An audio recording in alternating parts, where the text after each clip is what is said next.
Dr. Mahathir Mohamad secara rasminya diisytiharkan Perdana Menteri Malaysia ke-7 dalam satu istiadat mengangkat sumpah yang berlangsung di Istana Negara malam tadi. Beliau mengangkat sumpah sebagai Perdana Menteri di hadapan Yang di-Pertuan Agong Sultan Muhammad ke-5, pemimpin kanan negara, pegawai kanan, kerajaan dan div-div kehormat yang diundang menjadi saksi kepada peristiwa penting itu. Selepas 6 dekad, Bailarong Seri sekali lagi menjadi lokasi bersejarah yang merakamkan detik peralihan politik setelah negara mencapai kemerdekaan pada 1957.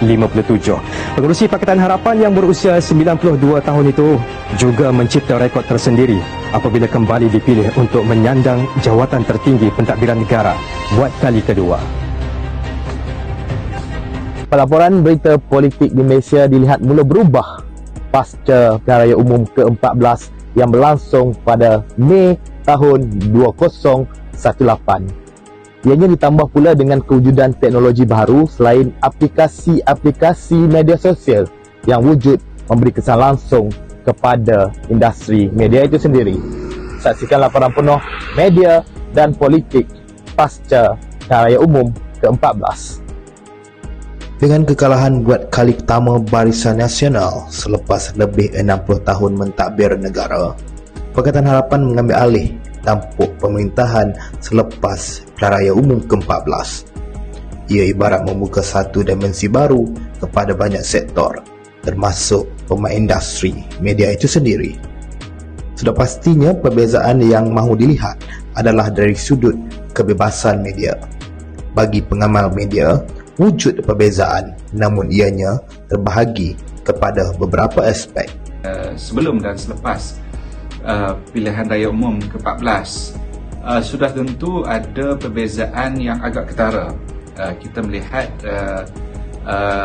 media lebih bebas untuk melaporkan berita berbanding dengan sebelum PRU 14, di mana PRU 14 kita melihat agak ada beberapa kekangan ataupun polisi yang tidak memihak ataupun yang tidak terbuka, khususnya dalam laporan yang agak sedikit condong kepada pihak kerajaan pada waktu itu ataupun government. Berita politik dia memang berbeza lah sebab ceritanya pun dah berbeza, naratifnya pun dah berbeza, tapi pendekatan juga ramai juga pendekatan tu dia dah berbeza juga sebab kita nak tengok apakah jenis cerita yang cuba disampaikan, tetapi proses semak fakta juga perlu dibuat lebih teliti sebab ada banyak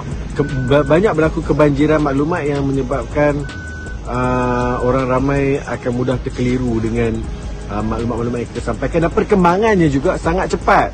Itu perbezaan dia. Jadi bila cerita politik dari 14 dengan sekarang ni, dia memang agak berbeza sebab proses perkembangan dia sangat cepat. Namun selepas PRU ke-14, laporan berita yang masih berpaksi kepada dasar-dasar government of the day ketika itu, iaitu kerajaan yang memenangi Pilihan Raya Umum ke-14, dia masih berpaksi kepada dasar-dasar tersebut.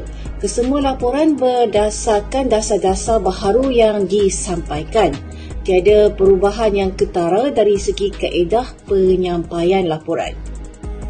Bagi audien, mereka mengakui wujud perubahan yang agak ketara berkait dengan penyampaian berita politik dalam saluran media arus perdana. Ianya selepas mereka membandingkan berita berkenaan sebelum dan selepas Raya Umum ke-14. Dari dulunya, bagi saya lah, pendapat saya bila kita tengok berita, kebanyakan berita yang menyampaikan berita dia lebih kepada kerajaan. Jadi kita tak ada satu media yang menyampaikan suara yang neutral. Bagi saya suara neutral lah.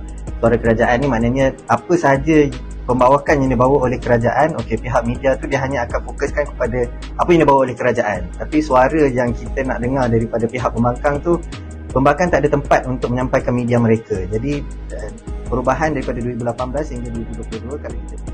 Digitalisasi yang berlaku, terutama perubahan di dalam penggunaan teknologi oleh organisasi media itu sendiri, memberi kesan langsung kepada penyampaian berita politik. Kesannya dapat dilihat di mana setiap daripada mereka cuba untuk berasimilasi dengan transformasi yang berlaku, termasuk penggunaan media sosial yang banyak memainkan peranan penting dalam kalangan generasi muda. Okey, digital ni dia lebih kepada platform. Bila platform tu berubah, cara penyampaiannya memang berubah lah.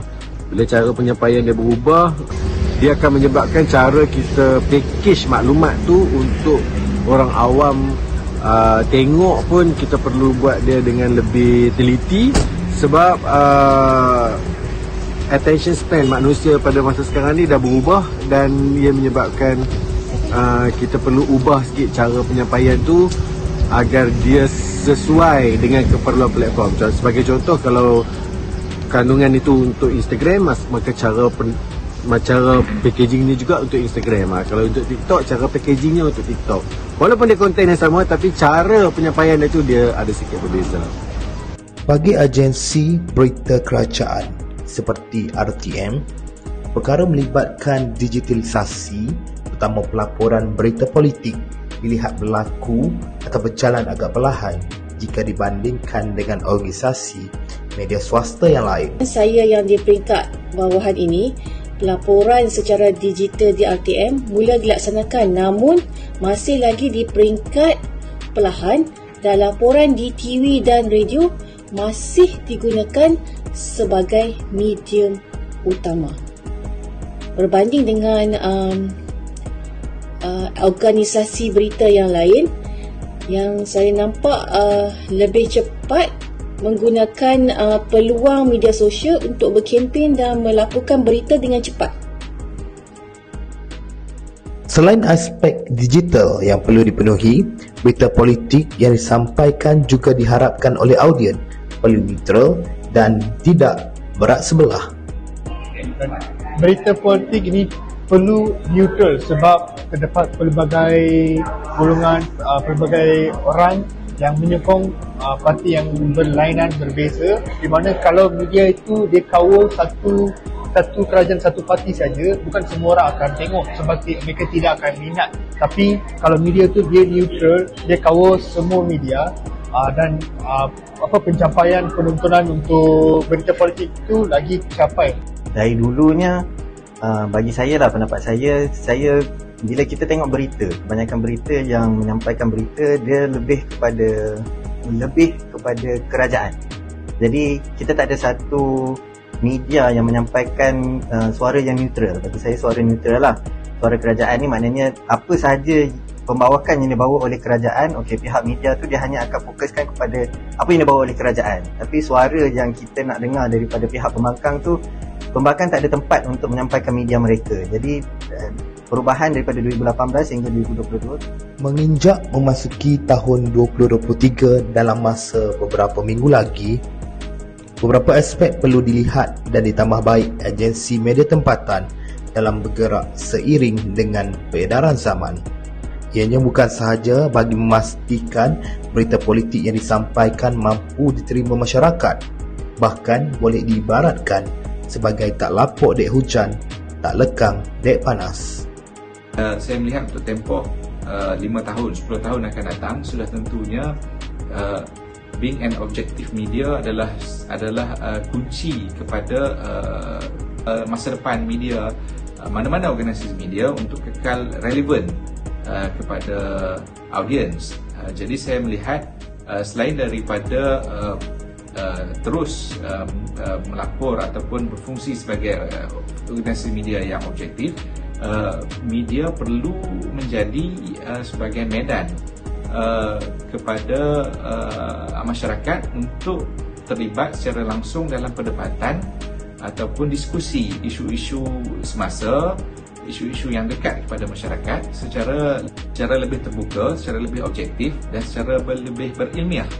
Kerana kita melihat perbezaan di antara organisasi media dengan media sosial yang lain adalah kerana media meletakkan etik ataupun etika sebagai garis panduan ataupun pegangan.